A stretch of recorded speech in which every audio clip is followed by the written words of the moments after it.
Et nous commençons tout de suite cette première partie de Smart Bourse à la mi-journée avec Juliette Cohen que nous avons le plaisir de retrouver à distance. Juliette Cohen qui est stratégiste chez CPR Asset Management. Bonjour Juliette Cohen. Bonjour.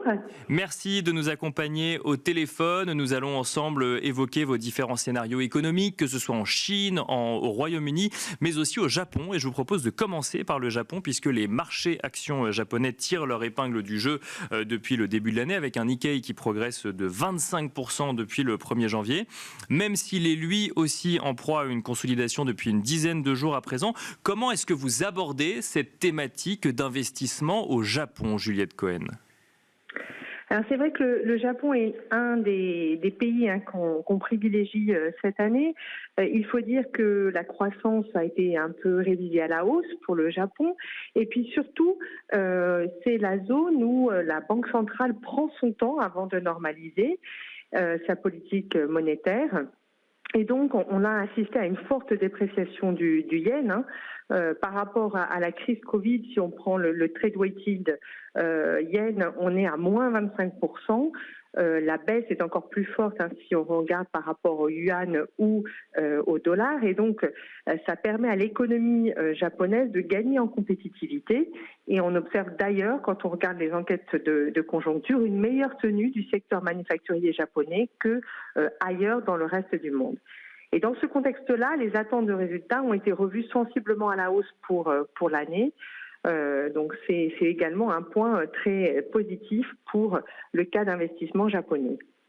Vous l'avez évoqué, effectivement, la Banque centrale du Japon est une des rares à conserver une politique monétaire accommodante dans un contexte où effectivement l'inflation est plus élevée que son objectif, mais cette inflation décélère également. Faut-il s'attendre à avoir une BOJ toujours accommodante dans les prochains mois ?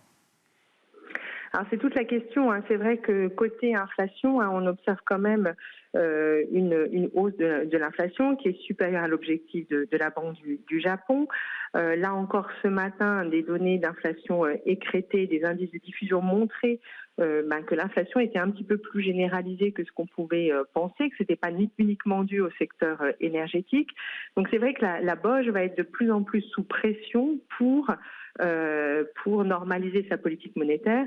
Cependant, venant quand même d'une période très longue d'inflation trop basse, elle peut prendre un petit peu plus de temps.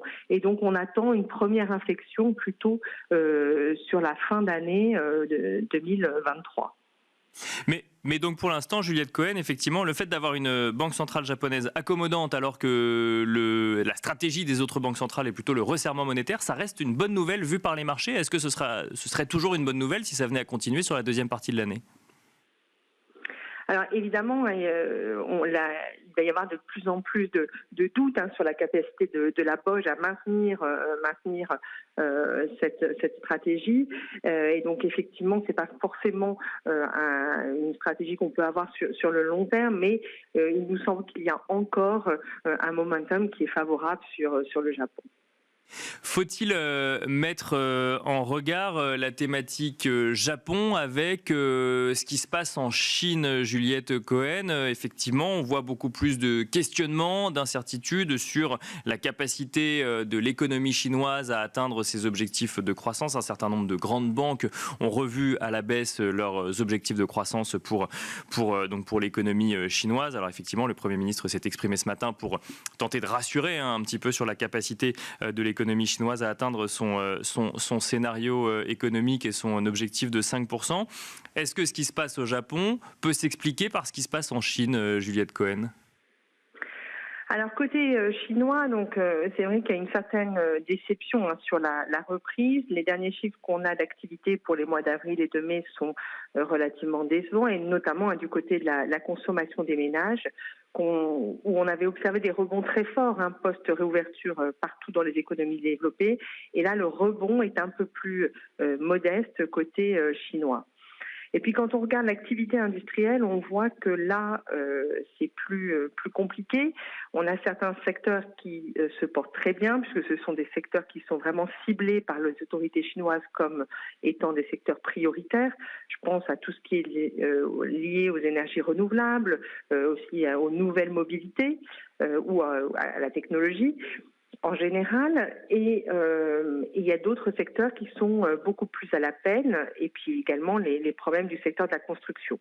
Donc côté chinois, il y a quand même vraiment un questionnement sur la construction, sur l'immobilier, où là on a quand même une contraction des investissements qui est très forte, et ce qui explique peut-être vraiment le fait que côté Chine on ait cette déception sur l'activité post-réouverture. Quand on aborde donc ce pays, hein, la Chine, d'un point de vue investissement, il y a deux questions qui peuvent se poser. Déjà, effectivement, la volonté, non pas la capacité, mais la volonté du gouvernement chinois à soutenir son économie, plus qu'il ne le fait déjà actuellement. Et puis le sujet confiance un petit peu qu'on peut avoir quand même quand le politique se permet parfois effectivement d'intervenir directement sur des sujets économiques, voire micro-spécifiques entreprises. Alors déjà, sur le soutien de l'exécutif chinois à son économie, est-ce que vous avez un scénario particulier chez CPR Asset Management, Juliette Cohen? Alors oui, il nous semble qu'il va y avoir un soutien budgétaire qui sera apporté après le soutien monétaire relativement modeste qu'on a eu les semaines passées. Mais les autorités chinoises ont quand même des marges de manœuvre budgétaires qui sont maintenant beaucoup plus contraintes. Donc il nous semble qu'ils vont cibler quelques secteurs prioritaires et qu'ils devraient aussi cibler le secteur immobilier pour essayer de relancer l'investissement dans ce secteur-là. On a déjà vu des annonces d'assouplissement d'un certain nombre de règles qu'ils avaient mis en place pour assainir le secteur immobilier. Donc on pourrait avoir d'autres annonces dans ce cadre-là. Donc quand on voit des analystes de plusieurs grandes banques revoir leurs prévisions de croissance à la baisse vis-à-vis de la Chine en 2023, justement avec comme argument que le gouvernement n'en fera pas assez ou les mesures ne seront pas suffisamment à la hauteur pour relancer l'économie chinoise par rapport au scénario qu'ils avaient eux, ça n'est pas un scénario que vous partagez. Vous pensez que le gouvernement chinois n'a pas fini de soutenir son économie? Alors, ce que je vous disais, c'est qu'on pense que le soutien budgétaire restera assez modeste. Donc, c'est pour ça qu'on est aussi, on pense qu'il y a des risques de déception sur la croissance chinoise en 2023. Donc, on s'inscrit tout à fait dans ce scénario-là. Il y aura des annonces, mais pas des annonces de très grande ampleur. Et alors sur le sujet confiance à présent, et je reviens peut-être à ma question sur le lien qu'on peut tenter d'y voir entre une exposition à cette réouverture chinoise par le biais du Japon. Quand on veut investir effectivement en Chine, il y a ce sujet confiance qui ressort. Comment est-ce qu'on aborde le cas d'investissement Chine? Est-ce que c'est au Japon qu'on s'expose le mieux à la réouverture chinoise, Juliette Cohen? Ah oui, effectivement, c'est vrai qu'on a eu par le passé plusieurs interventions qui ont mis à mal le scénario d'investissement chinois. Donc c'est vrai qu'on a un petit peu plus aujourd'hui de prudence sur le sujet. Nous, on privilégie le Japon, c'est une façon de s'exposer aussi à la Chine, mais plus globalement les indices émergents asiatiques qui devraient quand même bénéficier de la reprise chinoise. Donc je dirais que c'est vraiment en jouant l'Asie au global qu'on s'expose d'une certaine manière à la Chine. Et puis il y a aussi des secteurs européens qui sont assez exposés aux consommateurs chinois, et ça peut être aussi une façon d'aborder la reprise de la consommation en Chine. Cette semaine, Juliette Cohen, plusieurs banquiers centraux s'expriment depuis Sintra. Il y a effectivement donc Jérôme Powell ou Christine Lagarde, dont les décisions de politique monétaire étaient plus ou moins attendues il y a 2 semaines par les marchés. Mais il y a également Andrew Bailey de la Bank of England, où là, pour le coup, la Bank of England, la semaine dernière, a surpris les marchés avec une hausse de taux de 50 points de base, alors que les jours précédents, on s'attendait plutôt à une hausse de 25 points de base. Puis il y a eu ce chiffre d'inflation qui est venu rebattre un petit peu les cartes. Quel est votre scénario économique justement sur cette économie du Royaume-Uni ? Alors sur le Royaume-Uni, c'est un peu le scénario de risque que l'on voit à horizon fin d'année. Pour nous, c'est le fait que l'inflation soit trop persistante, et notamment l'inflation sous-jacente, et que ça amène les banques centrales à être plus restrictives que ce qu'on pouvait imaginer. Donc pour le cas du Royaume-Uni, c'est ce qui nous semble être en train de se passer. C'est vrai qu'on fait face à une économie où la consommation tient plutôt bien. On l'a vu sur les chiffres d'avril et de mai, où les salaires progressent à un rythme qui est vraiment très soutenu. On voit aussi que les enquêtes de conjoncture tiennent plutôt mieux qu'en zone euro dans son ensemble. Donc l'inflation va mettre plus de temps encore à baisser et ça impose des taux directeurs à des niveaux plus élevés. Donc là, toute la difficulté va être de réussir à remonter plus agressivement les taux sans provoquer de récession.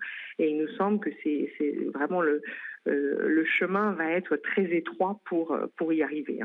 Donc il faut s'attendre effectivement à plus de hausse des taux ou un resserrement monétaire encore plus agressif, c'est ce que vous nous avez dit. Mais là, pour le coup, le scénario d'un soft landing qu'on a pu entendre aux États-Unis, qu'on espère aussi peut-être voir en Europe, ça n'est pas du tout un scénario pour le Royaume-Uni à l'heure actuelle.